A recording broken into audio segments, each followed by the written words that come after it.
हमारा चैप्टर है leverage,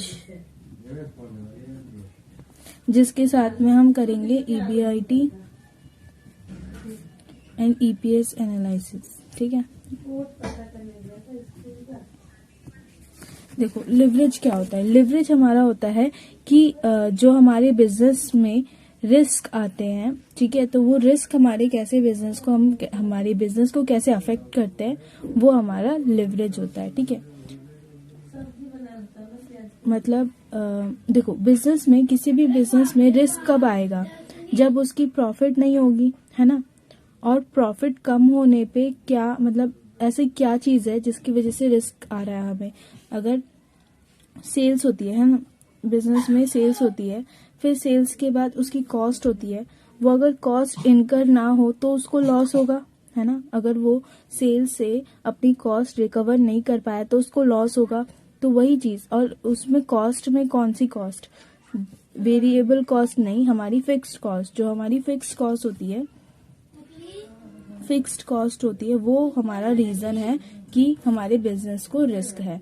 fixed cost ही हमारा रिस्क है कि अगर फिक्स्ड कॉस्ट, हम कोई भी बिजनेस पहले चाहता है कि उसकी फिक्स्ड कॉस्ट रिकवर हो जाए, क्योंकि उसी में उसको रिस्क होता है कि अगर फिक्स्ड कॉस्ट रिकवर नहीं हुई तो वो अपनी प्रॉफिट मतलब उसका बिजनेस नहीं चल पाएगा। क्योंकि देखो वेरिएबल कॉस्ट तो हमारी हम कंट्रोल कर सकते हैं वेरिएबल कॉस्ट, पर फिक्स कॉस्ट में हम कंट्रोल नहीं कर सकते। ठीक है, अब फिक्स कॉस्ट कितने टाइप के होते हैं। फिक्स कॉस्ट हमारे होते हैं ऑपरेटिंग फिक्स्ड कॉस्ट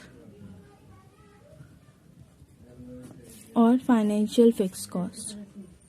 वॉइस आ रही है? हेलो,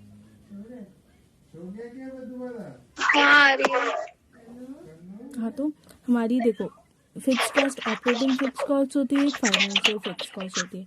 ऑपरेटिंग फिक्स कॉस्ट वो जो हमारे बिजनेस के काम की वजह से हो रही है। बिजनेस में क्या काम है हमारा, परचेज, मैन्युफैक्चरिंग या परचेज करना और सेल्स करना। ठीक है, तो उसके बीच की जो हमारी कॉस्ट है वो हमारी ऑपरेटिंग फिक्स्ड कॉस्ट होती है। और फाइनेंशियल फिक्स कॉस्ट जो हमारी हमारी कैपिटल के लिए जो फिक्स्ड कॉस्ट है, वो हमारी कैपिटल की फिक्स्ड कॉस्ट क्या है, डिविडेंड पे करना। वो भी कौन सा वाला, प्रेफरेंस शेयर वाला।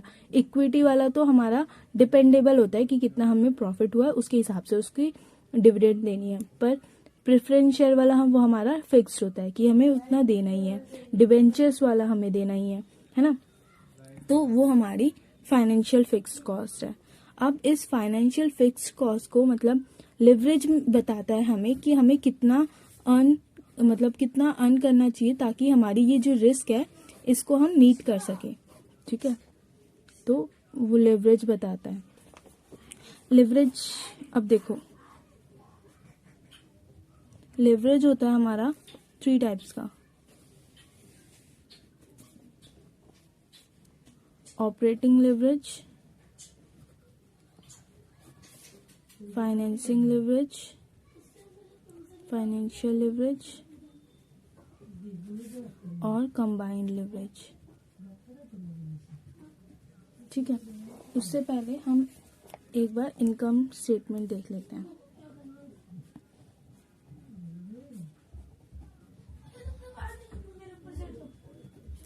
देखो इनकम स्टेटमेंट क्या है, इनकम हमारी कहाँ से आती है, सेल से आती है ना।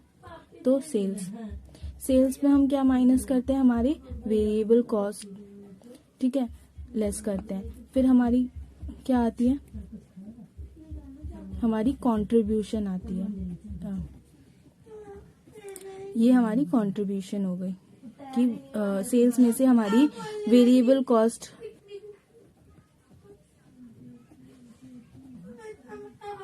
ठीक है, सेल्स में से वेरिएबल कॉस्ट माइनस करेंगे तो हमारी कंट्रीब्यूशन आती है। ठीक है, फिर उसमें से हम फिक्स कॉस्ट माइनस करेंगे तो हमारा प्रॉफिट आएगा। और वो प्रॉफिट क्या होगा, before interest and tax, earning before interest and tax, EBIT, earning before interest and tax. ठीक है, फिक्स कॉस्ट माइनस करने के बाद हमारा EBIT आएगा। फिर उसके बाद हम अगर इंटरेस्ट माइनस कर देंगे तो earning before interest and tax में से हमारा इंटरेस्ट चला गया तो अर्निंग बिफोर टैक्स आ जाएगा। है ना।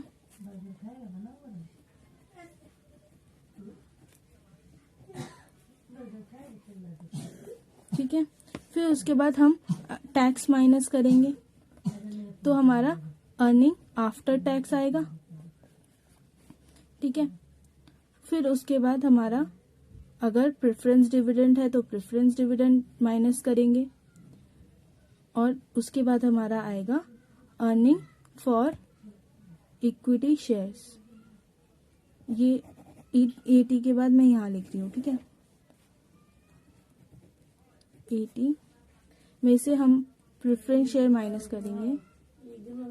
छोटी वाली भी वो भी बात नहीं कर रहा, छोड़ा छोटी वाली भी कभी बात नहीं कर रही है। फिर माइनस हमारा डिविडेंड प्रेफरेंस का, प्रेफरेंस वाला डिविडेंड हमारा माइनस होगा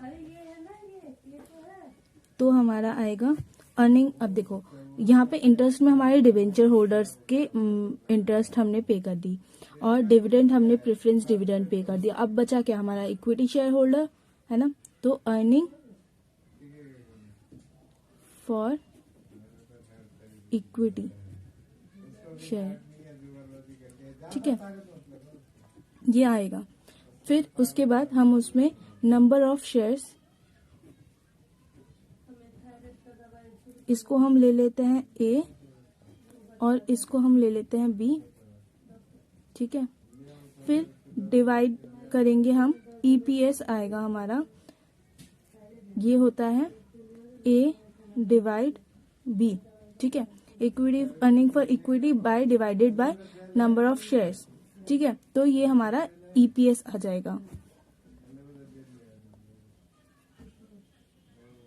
ठीक है, ईपीएस हमारा होता है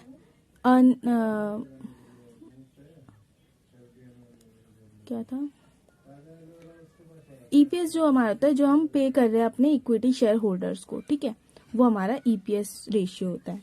अब देखो इक्विटी शेयर होल्डर, ये जो अर्निंग फॉर इक्विटी है, इसमें से फिर हम ये भी इसमें देखो अर्निंग फॉर इक्विटी मैंने तुम्हें बताया था कल कि earning for equity earning per share होता है ना ईपीएस।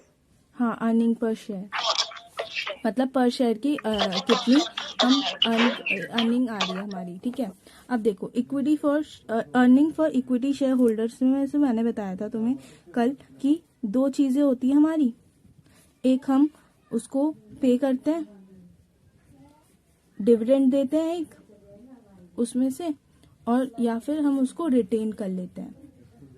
ठीक है, तो अगर हम क्वेश्चन में लिखा है कि हम उसमें से कुछ पार्ट रिटेन कर रहे हैं, तो वो जो कुछ पार्ट हम रिटेन कर रहे हैं वो उसको पहले हम अर्निंग फॉर इक्विटी शेयर से फिर उसको माइनस कर देंगे रिटेन वाले को, और जो अमाउंट आएगा वो हमारा फिर उसको हम ईपीएस निकालने के लिए फिर जो डिविडेंड पे कर रहे हैं वो वाला amount divide by number of shares. ठीक है, आया समझ? हेलो हाँ आ गया। दीपक, तुम्हें आ गया क्वेश्चन है? अर्निंग आफ्टर टैक्स तक तो समझ में आ गया, ये डिविडेंड माइनस ये मतलब ये इसके बाद मुझे समझ नहीं आया।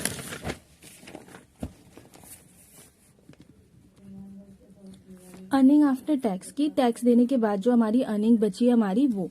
ठीक है, अब देखो उसके बाद अर्निंग अब जब कंपनी कोई प्रॉफिट होता है तो प्रॉफिट में से वो सबसे पहले क्या हमारे जो इन्वेस्टर्स हैं जहां से हमारी कैपिटल आई है उसको पे करना होता है, और सबसे पहले हम किसे पे करते हैं? डिवेंचर होल्डर्स को, है ना, है ना। तो वो जो डिवेंचर होल्डर्स को हमें पे करना था उस पे क्या पे करते हैं हम? इंटरेस्ट पे करते हैं। तो वो चीज हमारी यहाँ पे आ गई। ठीक है, इंटरेस्ट हमने डिवेंचर होल्डर्स का इंटरेस्ट पे कर दिया। फिर उसके बाद कल मैंने कॉस्ट ऑफ कैपिटल में पढ़ाया था कि फिर उसके बाद हम किसे पे करते हैं? हमारे डिविडेंड पे करते हैं, प्रेफरेंस शेयर वाले, है ना। हाँ भी बोल लो यार, हाँ या ना कुछ तो बोलो। हाँ हाँ ओके। हाँ, तो प्रेफरेंस शेयर वाले डिविडेंड यहाँ पे हम माइनस कर रहे हैं, उसको पे कर रहे हैं। ठीक है, तो अब हमारा क्या हो गया? अब जो हमारा जो अर्निंग बचेगी वो हमें किसके लिए होगी? इक्विटी शेयर होल्डर्स के लिए, या फिर रिटेन करके रखना होगा हमें इक्विटी शेयर होल्डर में हम डिविडेंड देते हैं या तो कुछ रिटेन करके रखते हैं, है ना। तो डिविडेंड देने के बाद हमारी किसके लिए अर्निंग बचेगी, इक्विटी शेयर होल्डर के लिए।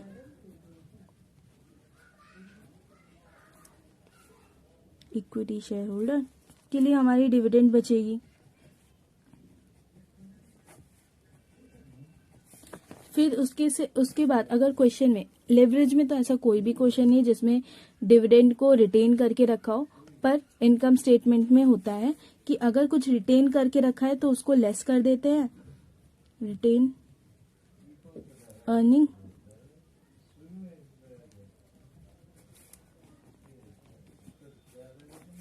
फिर उसके बाद डिविडेंड फॉर इक्विटी शेयर हमारा निकल आता है। हम अगर रिटेन अर्निंग हम माइनस कर देंगे तो हमारी डिविडेंड की वैल्यू निकल आएगी जो हमें इक्विटी शेयर वालों को पे करना है, ठीक है। फिर उसके बाद हम नंबर ऑफ शेयर से लिखेंगे, और इसको देखो, इसको यहाँ पे जो हम इक्विटी वालों को पे कर रहे हैं वो अर्निंग हम लेते हैं डिवाइड बाय हमारा नंबर ऑफ शेयर्स। तो उससे क्या निकलेगा हमारा EPS, earning per share, A divide B, ठीक है।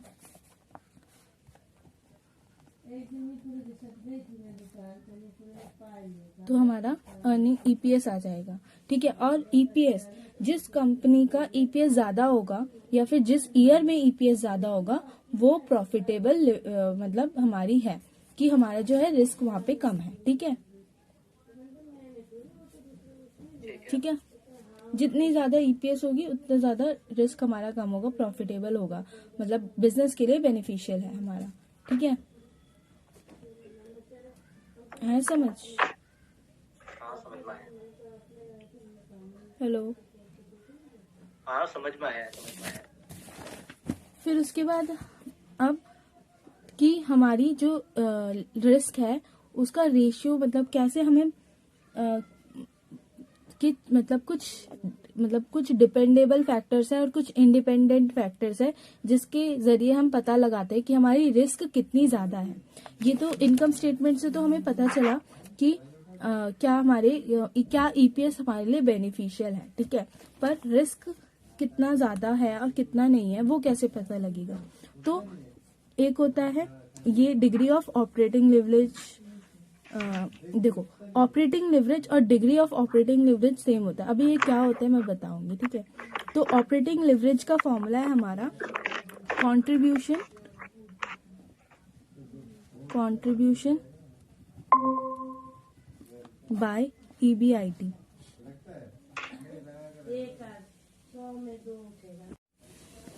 तो ऑपरेटिंग लिवरेज का फॉर्मूला है हमारा कंट्रीब्यूशन बाय EBIT, ठीक है। फाइनेंशियल लिवरेज का फॉर्मूला है हमारा FL, फाइनेंशियल लिवरेज का फॉर्मूला है हमारा EBIT बाय EBT।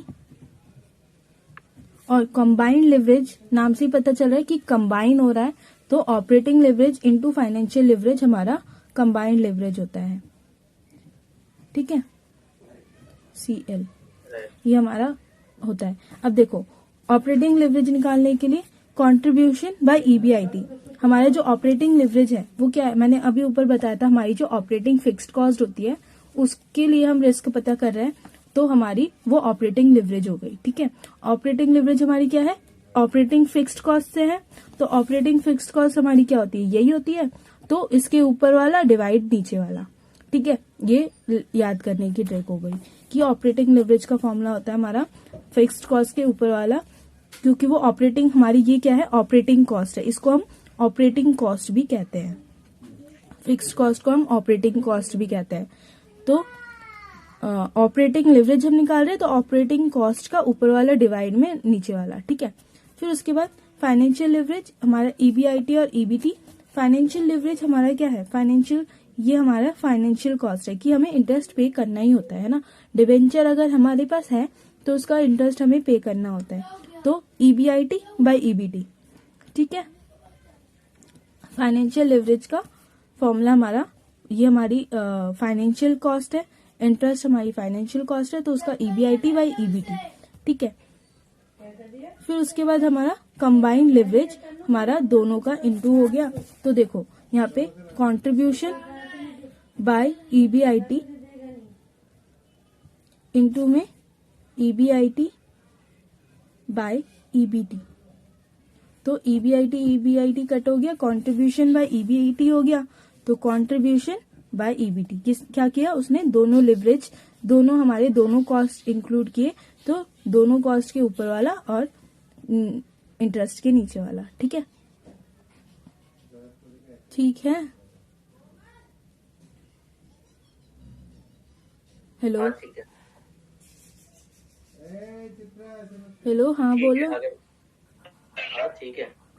अब देखो, अब थोड़ा सा कि अगर हमारे क्वेश्चन में ये तो था कि अगर हमारे पास डिवेंचर्स दिए हैं, इशू किए हैं, यहाँ पे ये जो फॉर्मूला मैंने बताया ईबीआईटी ईबीटी वाला, ये फॉर्मूला हमारा डिविडेंड वाला नहीं है। ये हमारा फॉर्मूला अगर डिविडेंड पे हो रहा है, डिविडेंड है हमारे कंपनी में, तो हमारी जो एफएल होगी वो उसका फॉर्मूला हमारा हो जाएगा EBIT by EBT minus preference dividend by 1 minus tax. ये फॉर्मूला हो जाएगा अगर हमारे पास डिविडेंड इशू है हमारी कंपनी में। ठीक है, आया समझ?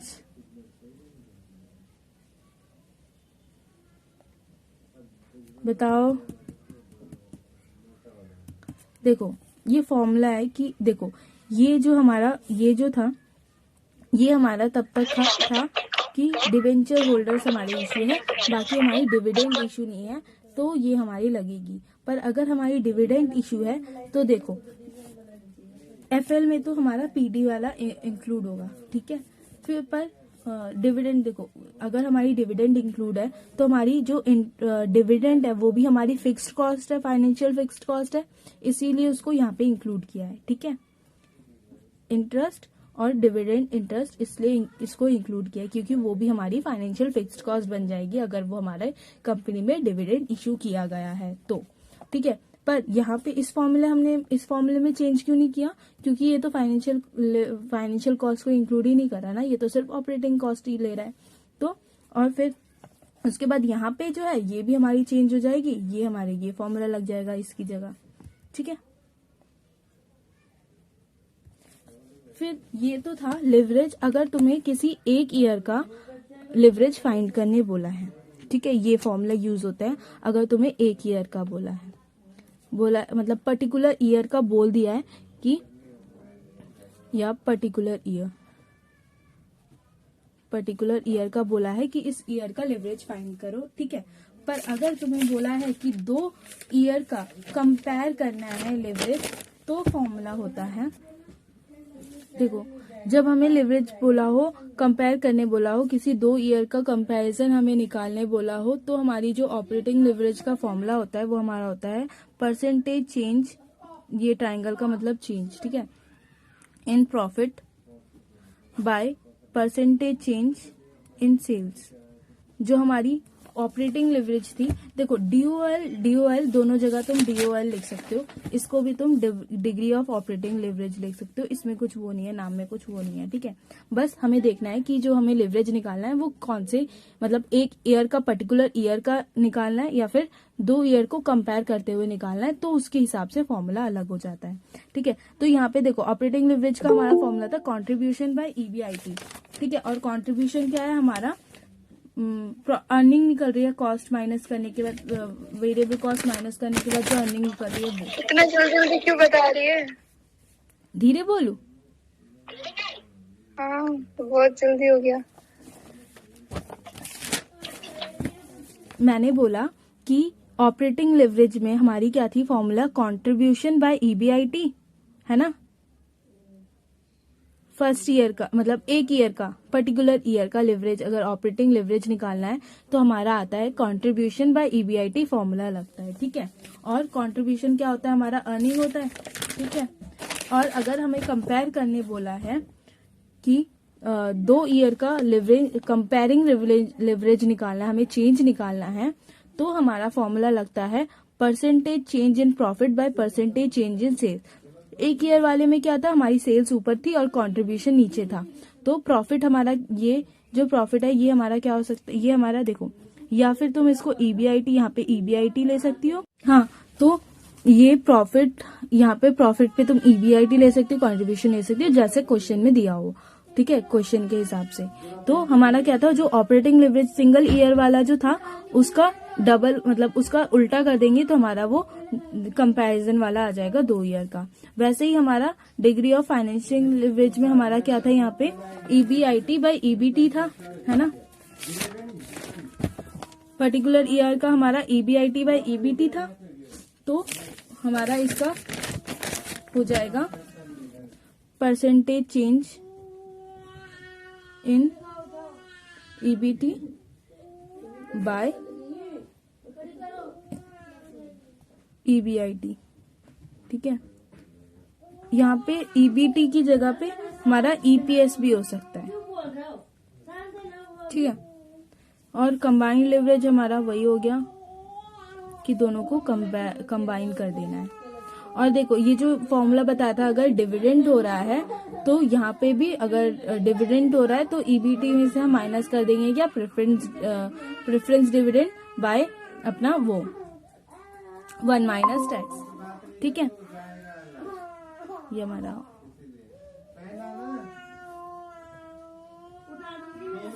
आया समझ। हेलो, तो देखो ये हमारा फर्स्ट क्वेश्चन है जिसमें हमें 2 कंपनी का डेटा दिया हुआ है, 2 कंपनी का डेटा दिया है, 2 ईयर का नहीं दिया है, ठीक है। तो 2 कंपनी का डेटा दिया हुआ है, आर लिमिटेड और एस लिमिटेड। हमें सेल्स गिवन है, वेरिएबल कॉस्ट गिवन है, फिक्स्ड कॉस्ट गिवन है, इंटरेस्ट गिवन है, ठीक है। Calculate degree of operating leverage and degree of financing leverage. तो मैंने बोला था कि OL और DOL दोनों सेम है, नाम का कोई वो नहीं है इसमें, ठीक है। तो हम निकालेंगे तो आर लिमिटेड का सेल्स है हमारे पास, इनकम स्टेटमेंट बनाएंगे, ठीक है। आर लिमिटेड का सेल्स है हमारा 40 लाख, एस लिमिटेड का सेल्स है हमारा 35 लाख। फिर उसमें से क्या करते हैं हम, वेरिएबल कॉस्ट माइनस करते हैं। तो वेरिएबल कॉस्ट हमारा क्या गिवन है, 30% ऑफ सेल्स, दोनों का 30% ऑफ सेल्स निकालेंगे। तो 40 लाख का 30% कितना आएगा हमारा, 12 लाख, 3 4 12, ठीक है। और 35 का कितना आएगा, 35 लाख का हमारा 10 लाख 50,000 आएगा, ठीक है। फिर माइनस करके हमारा कंट्रीब्यूशन आ गया।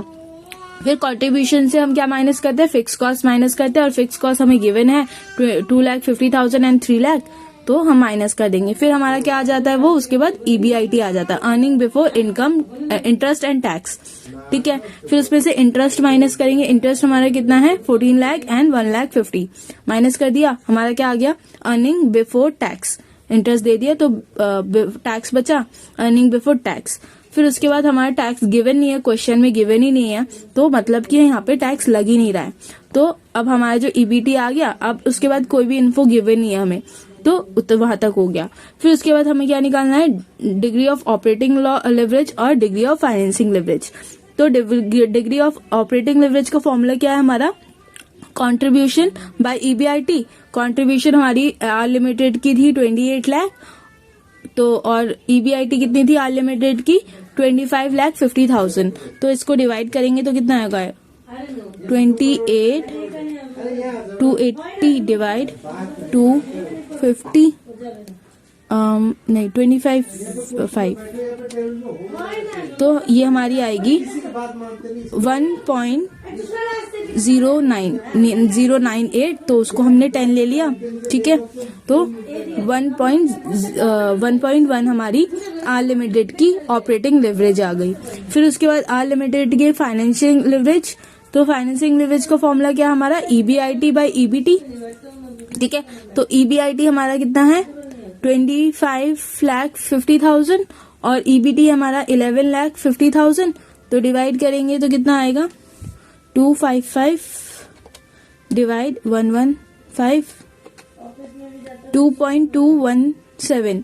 तो 2.217 के बाद 7 है तो उसको 2 कर लिया, ठीक है। तो 2.22, ठीक है। तो ये हमारा आर लिमिटेड का ऑपरेटिंग लिवरेज और फाइनेंसिंग लिवरेज आ गया। कंबाइंड लिवरेज भी निकाल सकते हो, चाहो तो, क्वेश्चन में गिवन बोला नहीं है पर चाहो तो निकाल सकते हो, ठीक है। फिर उसके बाद एस लिमिटेड का ऑपरेटिंग लेवरेज हमारा 24,50,000 हमारी थी EBIT, और हमारी कंट्रीब्यूशन था हमारा 24,50,000 और EBIT हमारी 21,50,000, ठीक है। तो इसको डिवाइड करेंगे तो हमारा कितना आएगा, 245 डिवाइड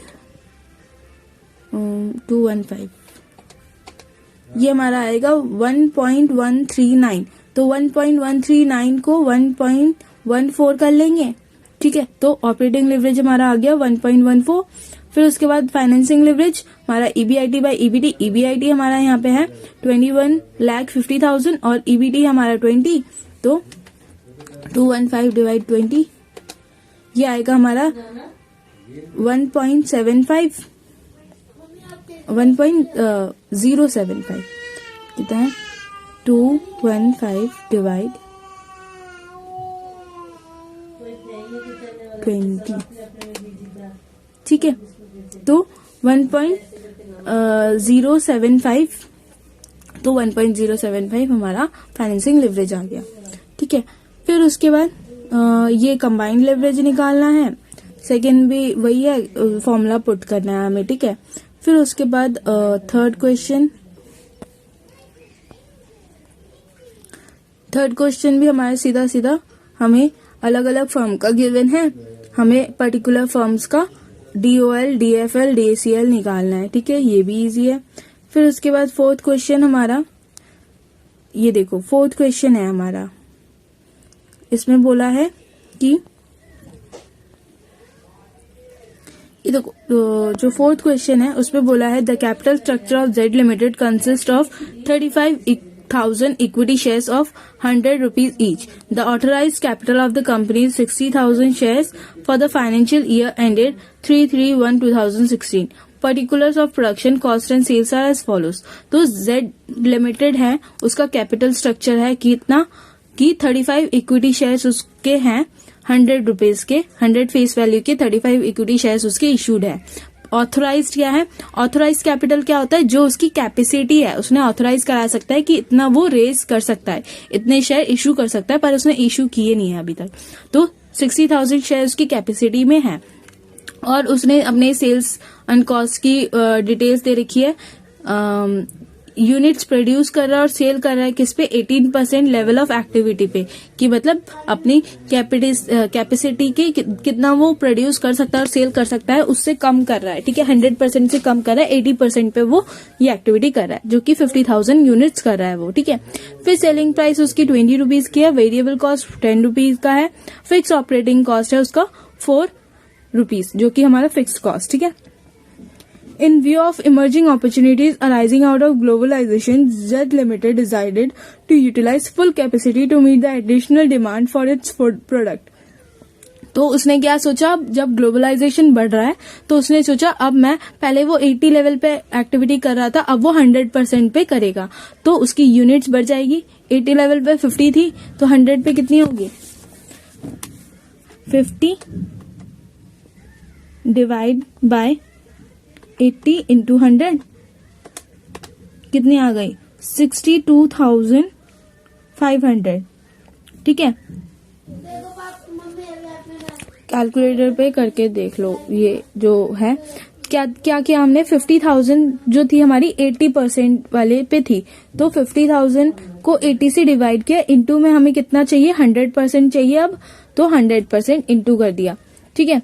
फिर उसके बाद उसके बाद क्या बोला है कि this would however involve an additional capital, इसके लिए उसको क्या लगेगा, एडिशनल कैपिटल लगेगा 15 लाख का, उसको फंड रेज करना पड़ेगा, ठीक है, और ज्यादा फंड बोरो करना पड़ेगा उससे, उसको अपने इन्वेस्टर से या फिर कैपिटल से, जहां से भी वो करना चाहे। As a result utilization of full capacity, और फुल कैपेसिटी करने की वजह से उसको क्या हो रहा है, वेरिएबल कॉस्ट जो थी उसकी रिड्यूस हो रही है, किससे, 10% से। तो वेरिएबल हमारी कॉस्ट कितनी थी, 10 रुपीज की वेरिएबल कॉस्ट थी, उसका 10% निकालेंगे कितना, 1 रुपी, ठीक है। तो रिड्यूस हो रही है तो 10 में से 1 रुपी माइनस कर देंगे तो कितना बचा, अब हमारी वेरिएबल कॉस्ट कितनी है, 9 रुपीज, ठीक है। फिर उसके बाद but fixed cost will go up by 10%, और फिक्स्ड कॉस्ट हमारी बढ़ रही है 10% से। तो फिक्स्ड कॉस्ट हमारी कितनी थी 4 रुपीज, 4 रुपीज का 10% कितना हो गया 0.4, ठीक है। तो हमारी अब कितनी आ गई 4.4, अब हमारी फिक्स्ड कॉस्ट 4.4 हो रही है, ठीक है। The additional output can be sold at the existing selling price. जो एडिशनल आउटपुट है वो किस पे सेल कर रहा है, वो अपनी जो उसकी प्राइस थी उसी पे ही सेल कर रहा है, 20 रुपीज पे ही सेल कर रहा है, सेलिंग प्राइस पे कोई इंक्रीज डिक्रीज नहीं हुआ है, ठीक है। The possible alternative sources of finance for the required additional capital would be, अब वो कैसे अपनी फंड रेज कर सकता है, एंटायरली बाय इक्विटी शेयर, या तो वो पूरे के पूरे 100 रुपीज के इक्विटी शेयर कर दे, 15 लाख का 100 रुपीज, देखो तो मतलब उसको कितना शेयर इश्यू करना पड़ेगा 15,000, जो कि उसकी कैपेसिटी के अंदर है। ऑथराइज कैपिटल मैंने बताया था 60,000 का है, उसकी कैपेसिटी के अंदर है, वो रेज कर सकता है। कोई भी कंपनी अपनी ऑथराइज कैपिटल से ज्यादा उसकी जो शेयर्स हैं मार्केट में उससे ज्यादा शेयर्स नहीं हो सकते उसके ऑथराइज कैपिटल से ज्यादा, ठीक है। फिर entirely by 6% bonds of 500 each, bonds यहाँ पे डिवेंचर्स, बॉन्ड्स को एज ए डिवेंचर्स भी बोला जाता है, ठीक है। तो वो 6% बॉन्ड्स इश्यू करना है 500 रुपीज की पर शेयर, मतलब एक बॉन्ड 500 रुपीज का है, 6% इंटरेस्ट पे वो इश्यू करना चाह रहा है, ठीक है। पूरा का पूरा 15 लाख का वो बॉन्ड इश्यू कर रहा है, ठीक है। फिर सेकेंड ऑप्शन कि या तो वो 50% इक्विटी कैपिटल दे दे या फिर 50% बॉन्ड दे दे, ठीक है, वही 6% बॉन्ड वाला 500 रुपए वाला। तो अब तुम्हें अब उसके बाद बोला है कि टैक्स कट रहा है यहाँ पे 40% कॉर्पोरेट टैक्स कट रहा है। अब तुम्हें बताना है कि कौन सा फाइनेंसिंग स्कीम, कौन सा, मतलब ये जो हमारी फंड रेज का ऑप्शन बताया है, 3 सोर्सेज बताए हैं, उसमें से कौन सा सही रहेगा।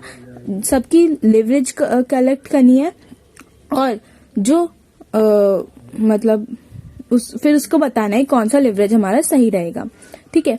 तो सबकी पहले इनकम स्टेटमेंट बना लेंगे। तो सेल्स हमारा क्या हो रहा है, हम अब क्या कर रहे हैं, हम न्यू यूनिट्स पे कर रहे हैं, वो हमारा कितना निकला था 62,500, 62,500 हमारा यूनिट्स निकला था, ठीक है। इनटू हमारा सेलिंग प्राइस हमारी 20 है, तो हमारी कितनी आ गई 12,50,000, ठीक है। तीनों का सेम होगा सेल, तो ठीक है। फिर उसके बाद वेरिएबल कॉस्ट 62,500 पे वेरिएबल कॉस्ट हमारी कितनी 9 रुपीज की हो रही है, जो कि हमारा है 5,62,500 का, ठीक है। फिर उसके बाद कंट्रीब्यूशन निकल आएगा, अभी तक तो सबका सेम है। फिर उसके बाद फिक्स्ड कॉस्ट माइनस करेंगे हम। फिक्स्ड कॉस्ट हमारी जो फिक्स्ड कॉस्ट है वो हमारी मतलब चाहे हमारे क्वेश्चन में चेंज करी हो, पर फिक्स्ड कॉस्ट हम उसी मतलब जो हमारी पहले थी वही लगाएंगे, ठीक है। यूनिट पे, यूनिट की बात कर रही हूँ मैं। फिक्स कॉस्ट क्या होता है कि जो हमारी फिक्स कॉस्ट होती है वो यूनिट के बढ़ने या घटने से चेंज नहीं होती है ना। वेरिएबल कॉस्ट चेंज होती है हमारी यूनिट के घटने या बढ़ने से, पर हमारी जो फिक्स कॉस्ट है वो चेंज नहीं होती है। फिक्स कॉस्ट की अमाउंट चेंज, मतलब रुपीज चेंज हो सकता है, पर यूनिट का प्राइस चेंज हो सकता है, पर उसमें यूनिट चेंज नहीं होता है कभी, ठीक है। तो फिक्स कॉस्ट वही हमारा 50,000 पे ही हम कैलकुलेट करेंगे। 50,000 पे हम 4.4 रुपीज कैलकुलेट करेंगे, ठीक है। तो अभी तक हमारा सारा सेम है। फिर उसके बाद EBIT निकल आएगा, वो भी हमारा सेम है 4,67,500। फिर उसके बाद देखो, अब उसके बाद हमारी क्या हो गई, हमारी कैपिटल वाली, मतलब जो कैपिटल के हिसाब से अब हमें ट्रीटमेंट करनी है, ठीक है। तो कैपिटल हमारा फर्स्ट ऑप्शन का कैपिटल हमारा इक्विटी शेयर है। तो इक्विटी शेयर है तो यहाँ पे तो कोई इंटरेस्ट पे नहीं करना है हमें, तो इंटरेस्ट कुछ भी नहीं है यहाँ पे, ठीक है। फिर उसके बाद पहला ऑप्शन ए लीजिए, ऑल्टरनेटिव 1 की बात कर रहे हैं, ठीक है। कोई इंटरेस्ट पे नहीं करना है, तो हमारा EBIT जो है वही हमारा EBT होगा, ठीक है। फिर उसके बाद टैक्स माइनस करेंगे, जो कि हमारा EBT पे 40% होता है, और EBT और EBIT हमारा सेम है यहाँ पे, उस पे 40% टैक्स हमारा कितना आएगा 467 पे 40%, अच्छा 467,500 पे 467,500 पे 40, तो ये हमारा आएगा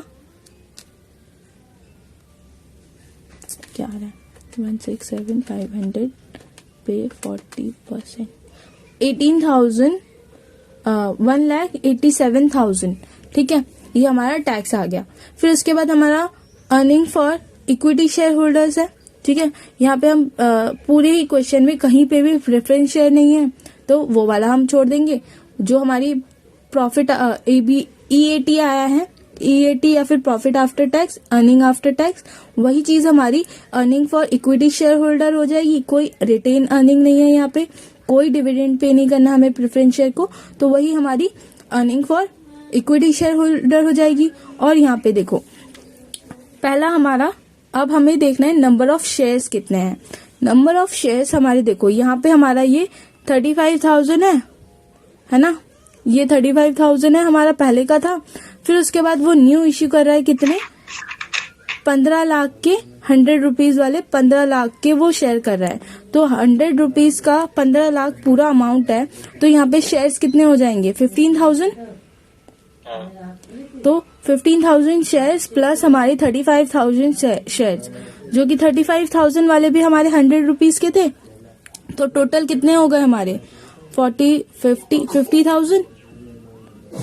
ठीक है, तो टोटल शेयर हमारे 50,000 हो गए। अब earning for equity share holder divide हमारे टोटल शेयर कर देंगे, तो हमारा EPS आ जाएगा इसका 5.61। ठीक है, फिर उसके बाद हमारा ऑल्टरनेटिव 2 देखते हैं। हमारा कहाँ तक हुआ था, EBIT तक हमने सारा करके बैठे थे।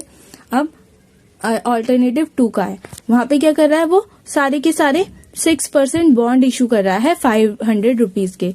तो 500 रुपीज का कर रहा है, तो 15 लाख उसको चाहिए, डिवाइड में 500 का कर रहा है वो, तो मतलब 3,000 बॉन्ड इशू कर रहा है। अब 3,000 बॉन्ड पे उसको कितना 6% कितना होगा उसका, 15 लाख पे पूरे अमाउंट पे हम 6% देंगे।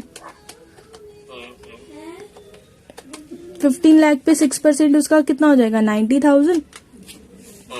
ठीक है, तो 90,000 हमारा उसमें से माइनस हो गया। उसके बाद हमारा आया अर्निंग बिफोर टैक्स। ठीक है, फिर इस पे हम टैक्स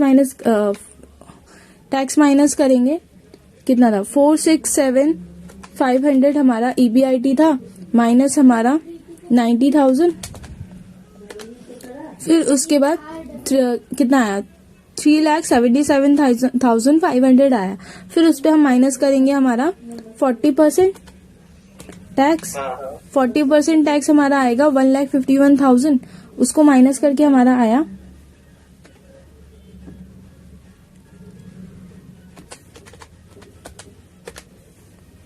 226,500, मतलब 2,26,500। ठीक है, ये हमारा क्या आ गया, earning for equity share holders. अब एग्जिस्टिंग शेयर्स उसके कितने थे, 35,000 शेयर्स थे, तो बाय उसको डिवाइड कर देंगे, हमारे जो earning for equity share holder आया उसको हम डिवाइड कर देंगे हमारे 35,000 से, तो हमारा ये आ गया 6.47। ठीक है,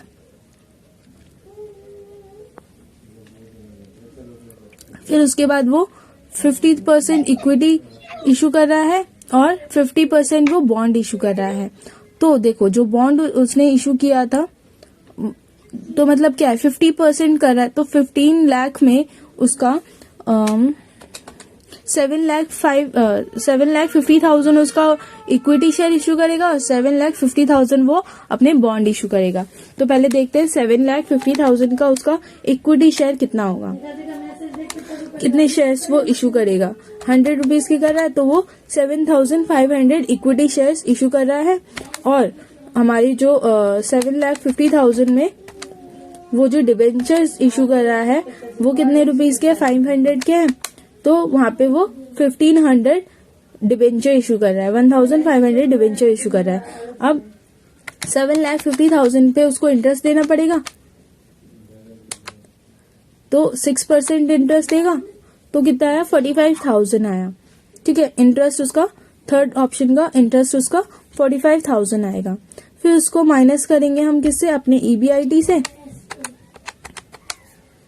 वो आएगा हमारा 4,22,500। ठीक है, फिर उसमें से हम माइनस करेंगे कितना, अपना 40% टैक्स, जो कि हमारा आया 1,69,000, उसको माइनस करेंगे 422,500 से, तो हमारा आएगा ये